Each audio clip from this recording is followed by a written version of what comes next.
아멘. 우리 함께 믿음 고백하자. 하나님은 내게 좋으신 하나님이십니다. 하나님은 내게 부족함이 없으신, 실수가 없으신 하나님이십니다. 아멘. 좋으신 하나님, 부족함과 실수 없으신 하나님이 우리 청년들의 하나님 아버지인 줄 믿습니다. 우리 앞뒤 전후저 한번 인사 나누죠. 잘 오셨습니다. 큰 은혜 받으세요. 인사하겠습니다. 예, 잘 오셨습니다. 큰 은혜 받으세요. 예, 정말 잘 오셨습니다. 오늘도 주님의 은혜가 있기를 바랍니다. 오늘은 100배의 결실을 위한 첫걸음이라는 제목으로 말씀 전합니다. 이 말씀은 성도들이 제일 좋아하는 말씀입니다. 이걸로 기도해주면 아멘 소리가 얼마나 커지는지 몰라. 30배, 60배, 100배 복받기 원합니다. 그러면 아멘이 하늘을 떠나갈 것 같아. 요새 목사님이 신방 다니고 있거든요. 각 가정마다 신방하는데 요 기도 해주면 제일 아멘 소리가 커요. 30배, 60배, 100배. 그런데 정말로 여러분에게 축복하고 싶습니다. 30배, 60배, 100배 하나님 크게 응답들을 받기를 축복합니다. 우리 마음에 소망이 하나 있죠. 내가 수고한 것만큼, 노력한 것만큼 결실을 먹고 싶은 소망이 있습니다. 그리고 때로는 내가 수고한 것보다 더 많은 결실을 얻고자 하는 마음도 있습니다. 그게 한 가지고요. 또 하나는 내가 기대하고 바라는 일들이 다 이루어졌으면 하는 소망도 우리에게 있습니다. 그런데 그게 우리만의 소망은 아닙니다. 하나님도 그런 소망을 가지고 있어요. 하나님도 우리에게 수고하고 노력한 만큼의 결과를 주고 싶어 하십니다. 그리고 기대하고 바라는 하나님의 일들이 이루어지기를 원합니다. 이것은 바뀌지 않는 진리예요. 여러분들이 아멘으로 취하여서 하나님은 내 인생에 가장 좋은 계획과 가장 완전한 것을 주기 원한다는 마음을 딱 품고 사는 것입니다. 근데 오늘 말씀해 보면 30배, 어떤 것은 100배, 어떤 것은 60배, 어떤 것은 30배의 결실을 한다고 했습니다. 자, 100배의 결실이 무엇일까요? 100배의 결실. 이 농사에 비교해 놓았거든요. 농사의 과정은 언제나 적은 것을 심어서 많이 거두는 게 농사입니다. 하나를 심어서 열을 얻게 되는 거, 많이 걷는 거, 그것이 농사의 과정입니다. 그러면 100배, 60배, 30배 이와 같은 것은 하나님이 우리 인생에게 담아놓은 하나님의 계획이에요. 우리는 나 하나로 태어나는 것 같지만 이 하나를 가지고 하나님은 30도 만들고 60도 만들고 100도 만들 수 있다는 것입니다. 저는 벌써 2명의 아들을 낳았거든요. 그러니까 나 하나에서 둘이 늘어난 겁니다. 뭐 별로 뭐 그러거나 말거나. 네, 좋아요. 나도 막 할 거야. 30배, 60배, 100배 하나님의 성품이 담겨 있는 거예요. 이 농사 하나에 씨앗 하나를 심으면 100이 나오잖아요. 사과 하나를 심어요. 그러면 이 사과는 몇 개가 맺힐까요? 셀 수가 없어요. 이 사과 하나가 딱 심어져서 나무가 돼서 자라기 시작하면 한 해에 100개도 열려요. 근데 그게 한 해만 열리지 않고 다음에, 그 다음에, 그 다음에 만약에 이 나무가 죽지만 않으면 아예 셀 수 없는 무한대의 사과가 열리는 거예요. 그것이 하나님의 방법이에요. 저와 여러분의 삶에 하나님이 그런 성품을 담아주시고 이 세상이 그런 하나님의 성품으로 움직여지는 거예요. 풍성한 은혜로. 우리가 측량할 수 없는 하나님의 크고 놀라운 손길로 이 세상을 하나님이 만들어가고 계신다 이 말이에요. 그런데 그 만들어진 그 온 세상을 하나님이 우리에게도 동일한 수준으로 누리게 하고 싶다는 겁니다. 그러니까 이 100배의 소출은 뭘 말하는 것이냐 하면 말씀 그대로 열매 맺는 삶을 말하는 거예요.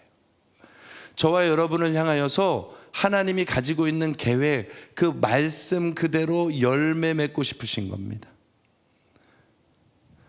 사과 하나에 하나님의 마음이 담겼더니 무한대의 열매를 맺는 것처럼 저와 여러분의 삶이 그 사과 하나와 같이 무한대의 가능성으로 하나님이 열어놓으셨다는 거예요. 나만 좋은가 봐. 난 이거 기대만 해도 너무 좋은데요. 제가 요새 신방을 다녀요. 어른들 막 90대 할머니도 만나고 80대 할머니도 만나고 우리 예수마을교회 역사들을 막 만나고 다닙니다. 근데 어떤 집을 가면 어려워요. 그래서 눈물이 막 나고, 또 어떤 집을 가면 또 회복이 돼서 또 기쁘고, 막 여러 가지 일들을 만납니다. 그래서 목사님한테 와서, 담임 목사님한테 와서 이야기를 드렸습니다. 목사님, 제가 요새 신방을 다녀보니까 집집마다 눈물이 나는 집들이 참 많더라고요. 그랬더니 장하길 목사님이 씩 웃더니 이렇게 얘기하시더라고요. 예전엔 더했어. 예전엔 더했어. 그래도 지금은 다들 자기 집에서 사시더라고요. 힘들어도, 사정은 있어도. 근데 예전에는 그 집 한 칸이 없어서 작은 공간들에서 예배를 드리고 하나님을 찾았던 분들이라는 거예요. 예전에는 정말 더했어. 그런데 그래서 은혜가 되는 거예요. 예전에는 더했다고 하는 그 말씀이 이 사람들 안에 하나님의 은혜가 오고 말씀이 오고 믿음이 오고 걸음걸음 걸어왔는데, 지금도 나는 눈물 나는 상황인 것 같은데 이 교회의 모습을 보시고, 지금 여러분이 앉아있는 자리를 보시고, 이 교회 성전을 보시고, 이 많은 사람들이 어떻게 세워졌을까? 이 많은 공간들이 어떻게 만들어졌을까? 그 가난하고 힘든 사람들의 손길이 하나님의 말씀에 순종하며 가는 그것이 말씀 그대로 열매 맺으니까 지금 우리는 우리의 수고를 다하지 아니하여도 이렇게 넉넉한 자리에 앉아서 누릴 수 있게 되죠.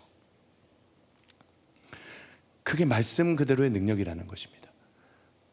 우리의 수준과 형편으로 보면 불가능해 보이는데, 불가능해 보이는 상황이 하나님의 말씀이 맞다면 이건 30배, 60배, 100배 무한대의 열매로 바뀌어질 수 있다는 거예요. 우리가 한 가지를 잊어버려요. 저와 여러분이 우리 자신을 너무 모르는 것 같아요. 말씀이 씨앗이 뿌려진다고 이야기하지 않습니까? 근데 이 말씀의 씨앗이 뿌려지는 것이 무엇이냐 하면 아주 쉽게는 이것입니다. 예수님이 뭐죠? 예수님이 말씀이시잖아요. 이 세상은 뭐죠? 하나님의 말씀입니다. 하나님이 해야 있으라 해서 해가 있었습니다. 바다야 있어라 해서 바다가 있었습니다. 바꿀게요. 여러분은요?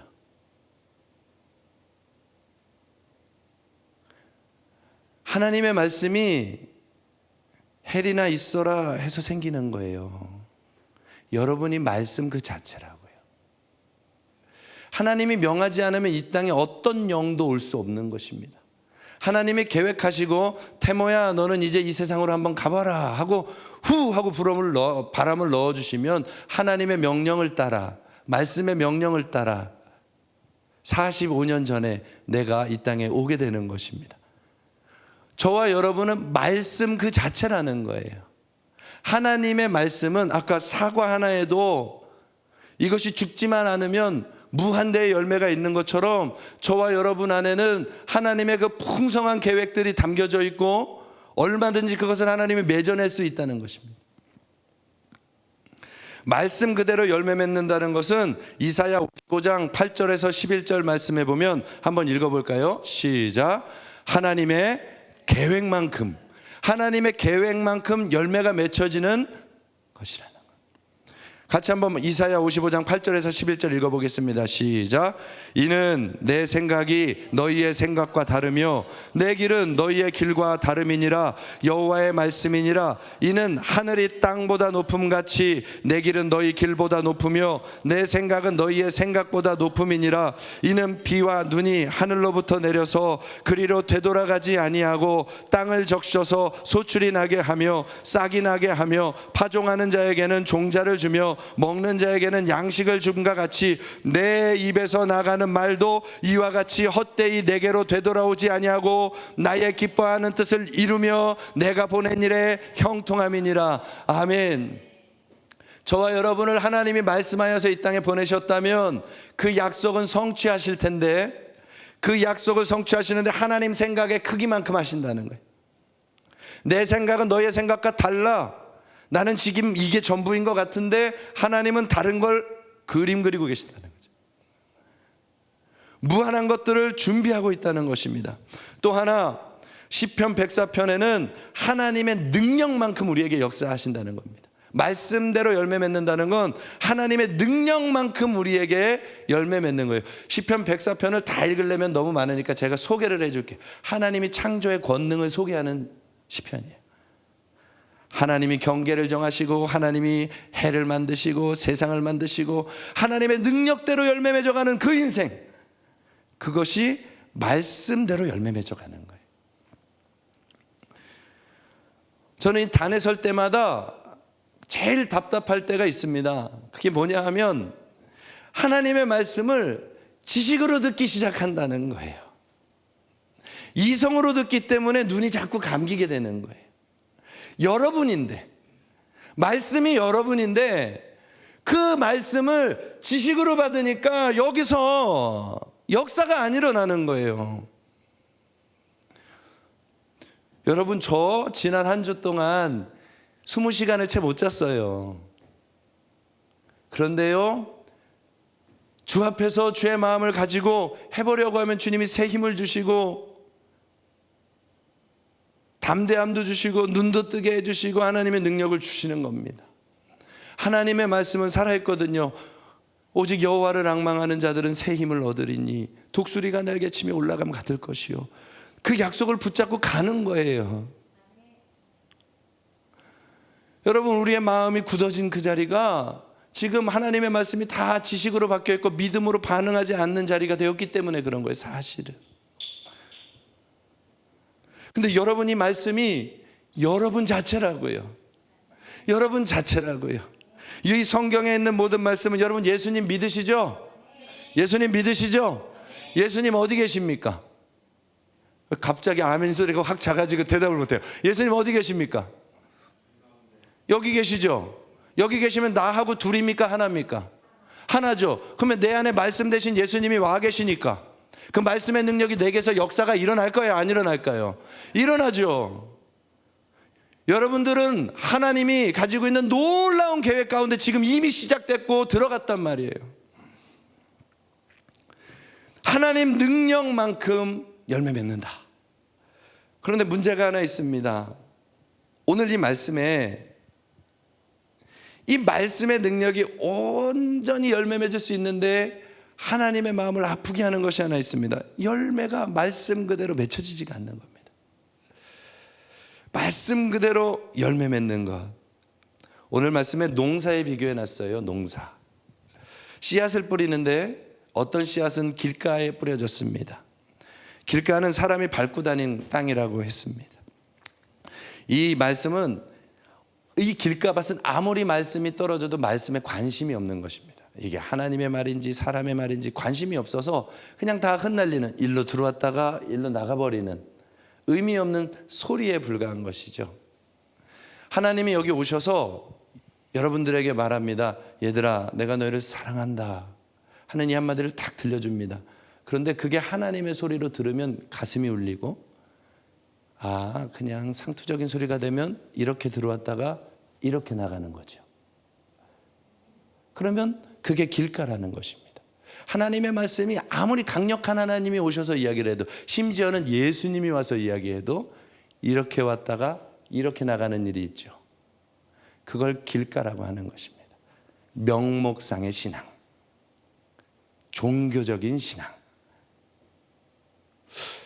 거기에는 말씀의 능력이 자리할 수가 없고 나타날 수가 없어요. 또 하나는 이렇게 얘기했습니다. 돌밭. 이 마음밭에 돌이 있어서 싹은 틔우는데 뿌리를 내리지 못해서 말라서 햇볕만 뜨면 마르는 거예요. 박해만 오면, 어려움만 오면, 문제만 오면 이내 시들해지는 거죠. 가슴이 확 뜨거웠다가 이내 탁 시들어져서 열매를 맺지 못하는, 우리 안에 있는 상처나 아픔이나 어떤 돌 같은 것들 때문에 거기에 걸리기만 하면 반드시 무너지고 마는 그런 모습이 돌짝밭이라는 것입니다. 또 하나는 가시덤불밭이라고 했습니다. 우리가 만들어 놓은 이 세상에서 살아가면서 선택하면서 만들어 놓은 수많은 가시덤불 같은 것들 때문에 고민, 염려, 근심, 이런 것들 때문에 하나님의 말씀이 떨어지고 깨달아도 이것에 덮여가지고 열매를 맺지 못하는 것입니다. 그런데 마지막 옥토밭은 깨닫는 마음이라고도 하고, 누가복음에서는 착하고 좋은 마음이라고도 하고, 그래서 인내로 결실하는 밭이다라고 했습니다. 우리들의 마음밭은 어떤지, 말씀 그대로 열매가 맺혀지고 있는지,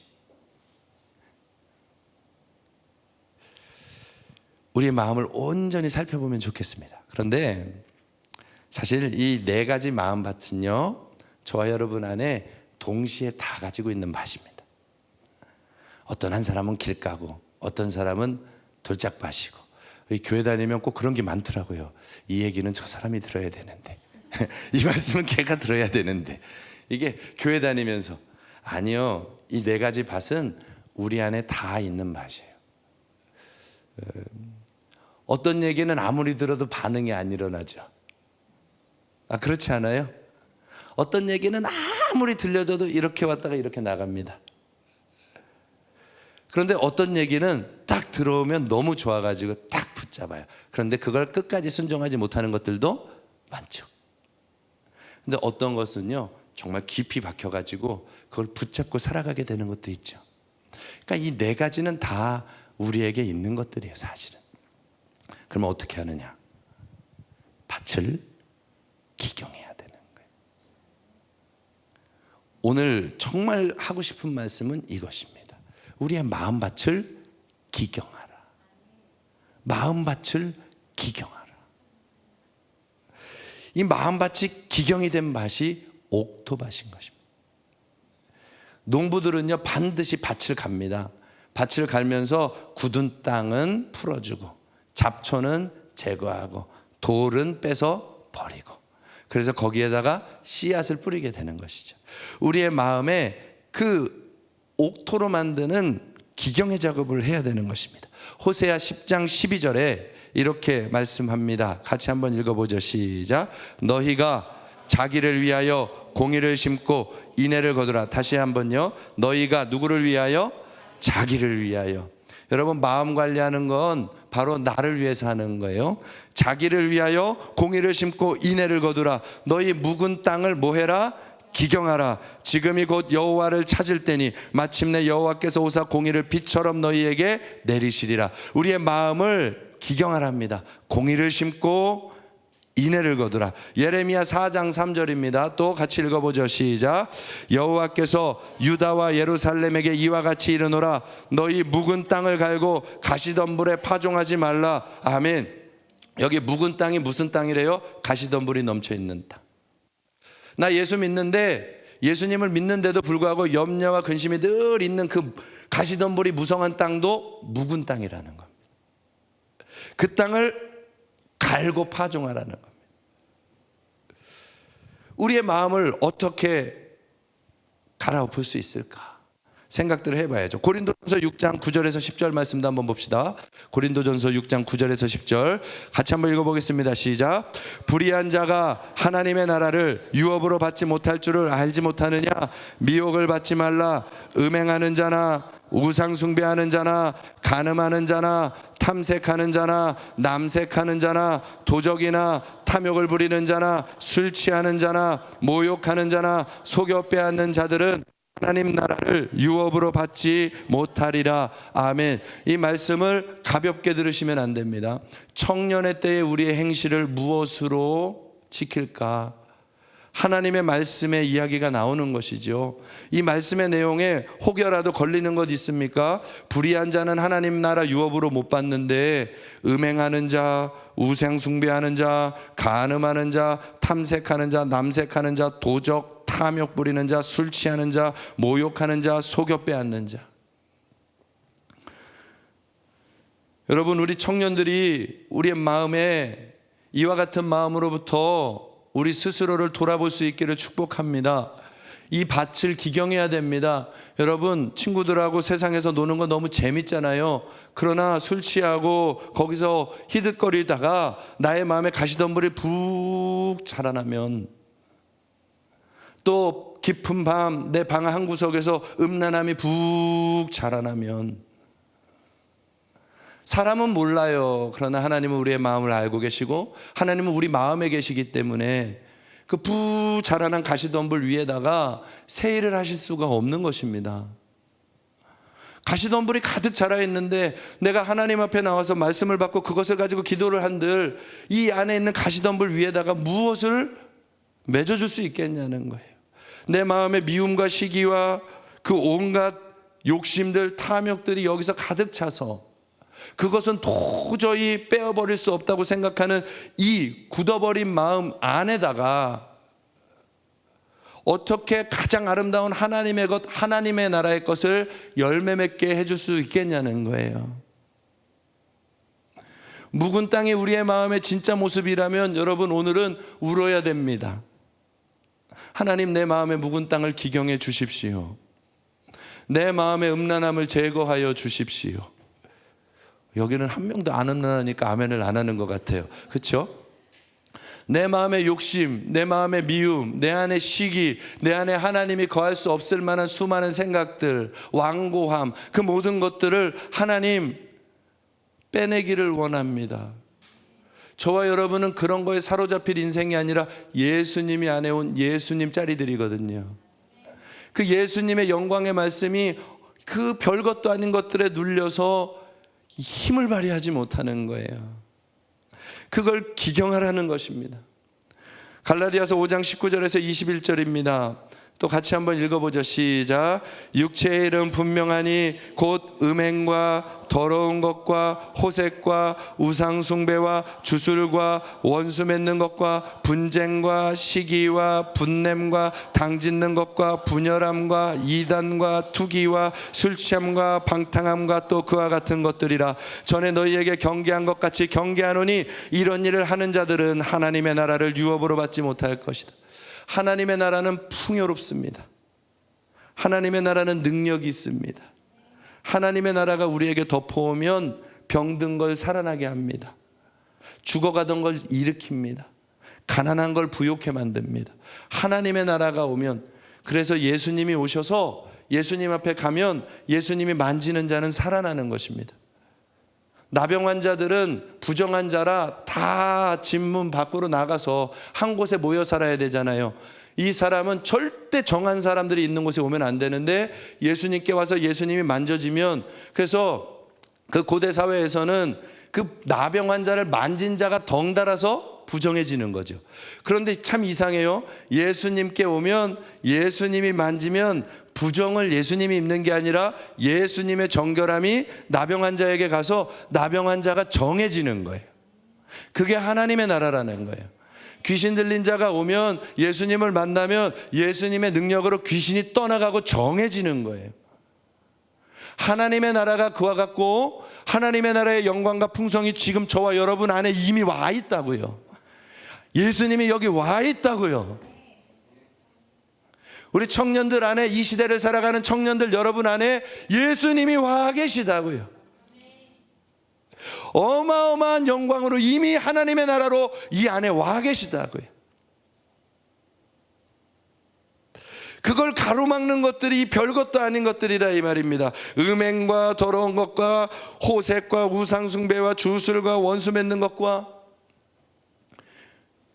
시기와 분냄과 당짓는 것, 교회 안에서도 둘로 나눠지고 셋으로 나눠지고 우리끼리 당짓고 시기하는 것들이 하나님의 영광을 가로막는 일들로 나타나게 된다는 거예요.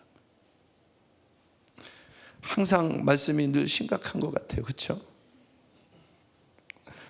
우리들의 마음자리에 잘못되어 있는 것들을 하나씩 하나씩 비춰진 게 있으면 꺼내는 기경 작업이 필요한 것입니다. 그럼 어떻게 이 마음을 기경할까요? 근데 참 신기합니다. 말씀이요, 안 들리는데 이렇게 와서 이렇게 나가잖아요. 그런데 우리 마음을 기경하는 방법을 하나님이 주신 게 딱 하나더라고요. 그것도 말씀이셨어요. 이해가 안 돼요. 이렇게 들어와서 이렇게 나가는 건데 우리를 기경하시는 것도 말씀이래요.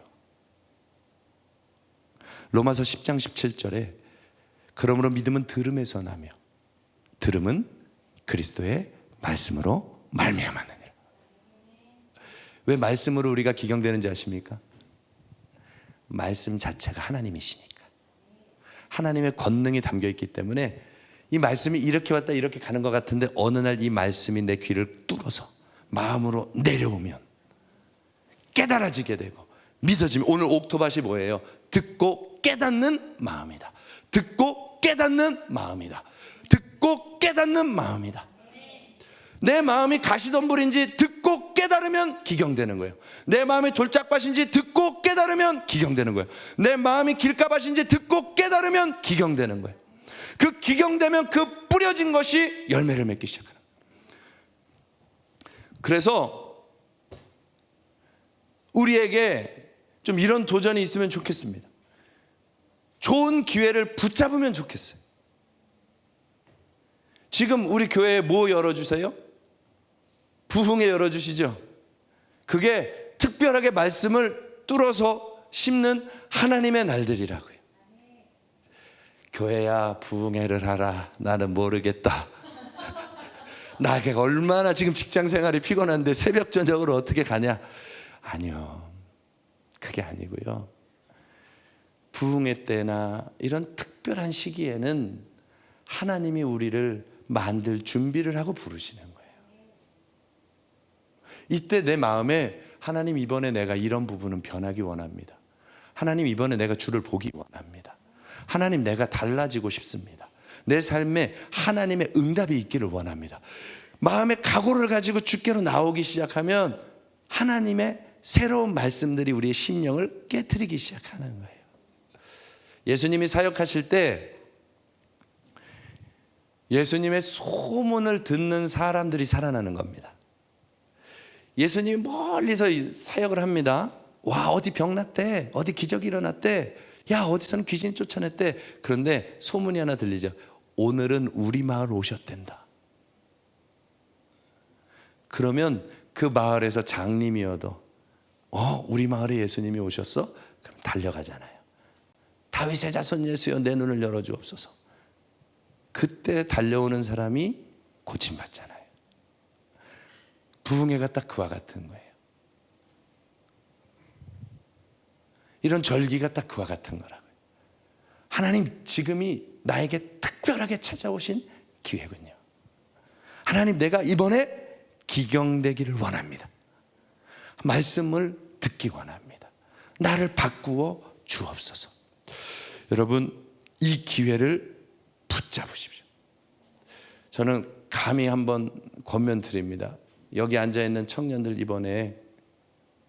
이번 부흥의 마지막 특세 5일 승리해 봅시다.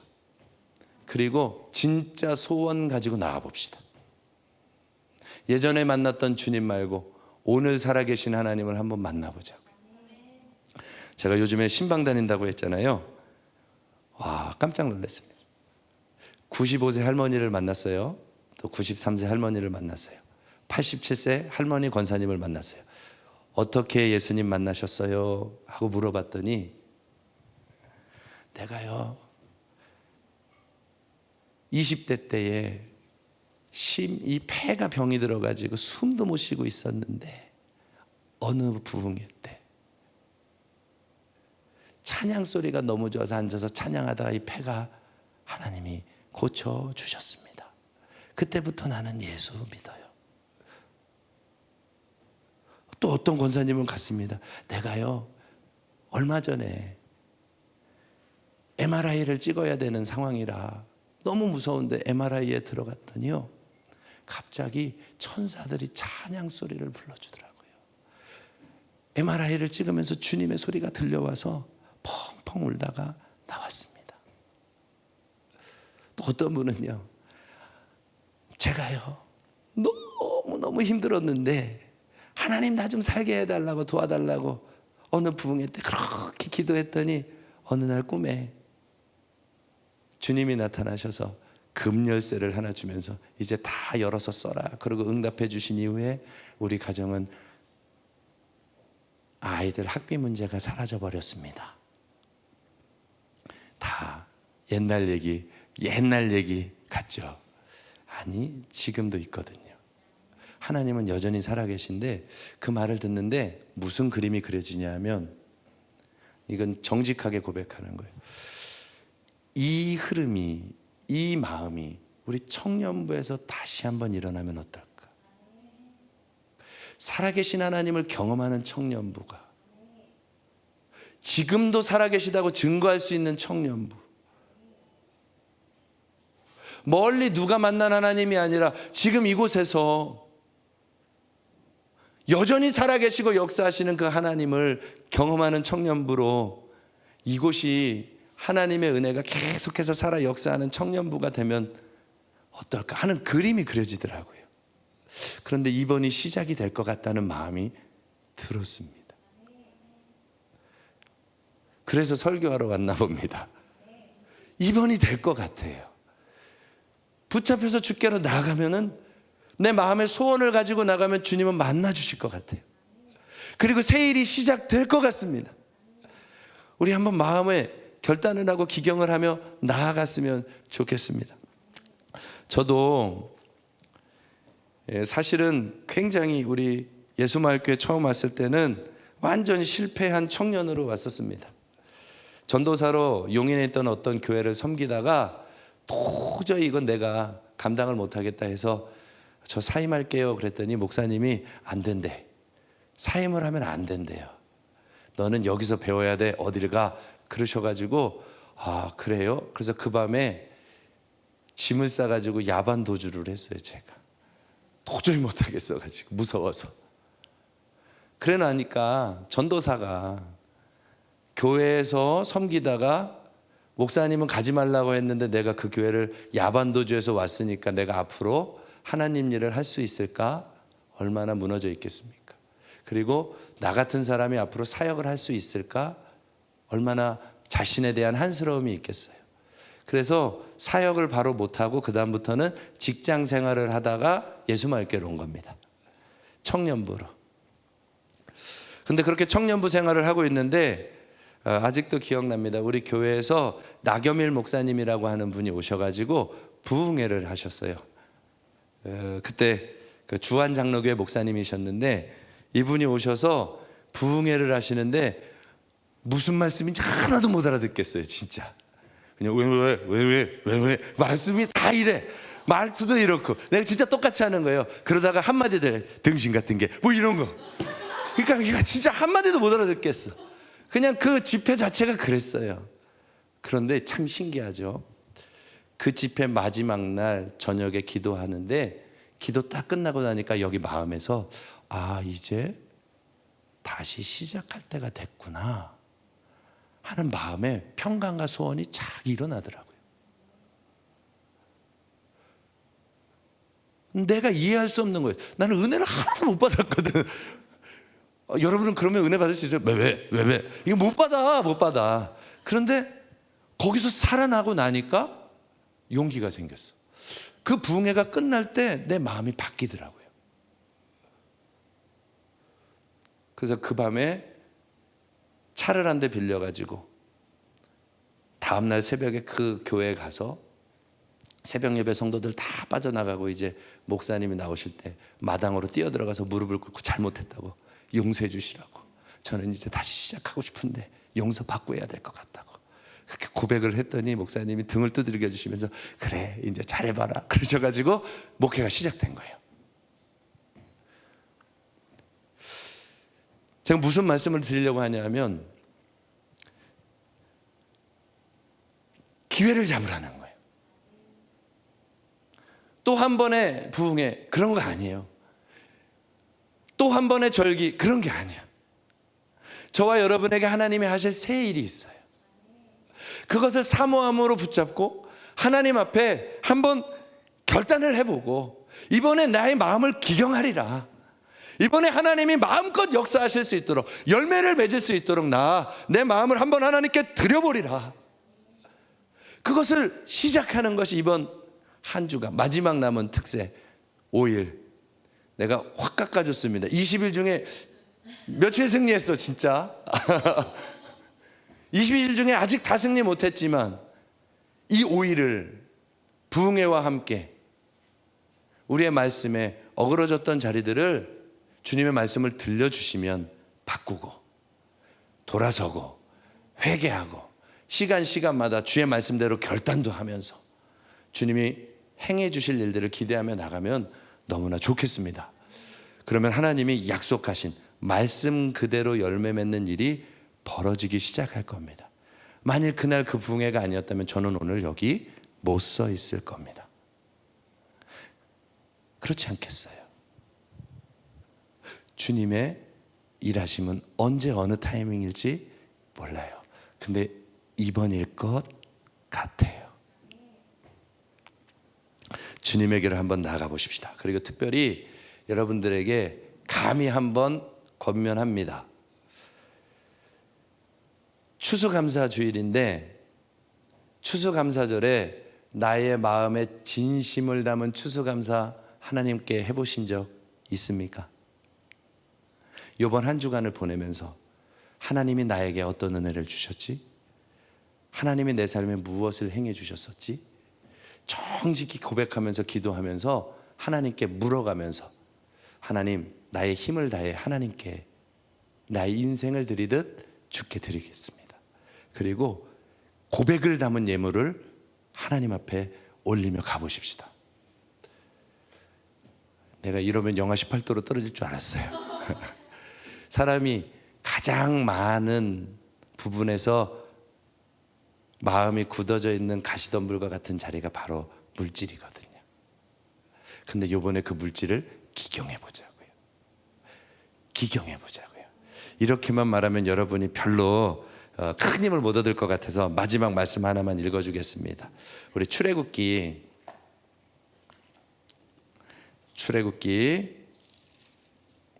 34장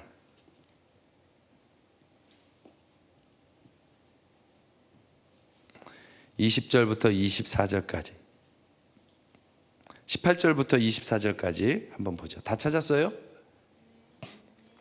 이 3대 절기 지키는 얘기입니다. 보십시오. 너는 무교절을 지키되 내가 명령한 대로 아비벌 그 절기 이래 동안 무교병을 먹으라. 이는 내가 아비벌 애굽에서 나왔습니다. 모든 첫 태생은 다 내 것이요 내 가축의 모든 처음 난 것 소와 양도 다 그러하며 나귀의 첫 새끼는 어린 양으로 대속할 것이며 그렇게 하지 아니하려면 그 목을 꺾을 것이라. 내 아들 중 장자는 다 대속할지며 어떻게 오라고요? 빈손으로 내 얼굴을 보지 말지니라.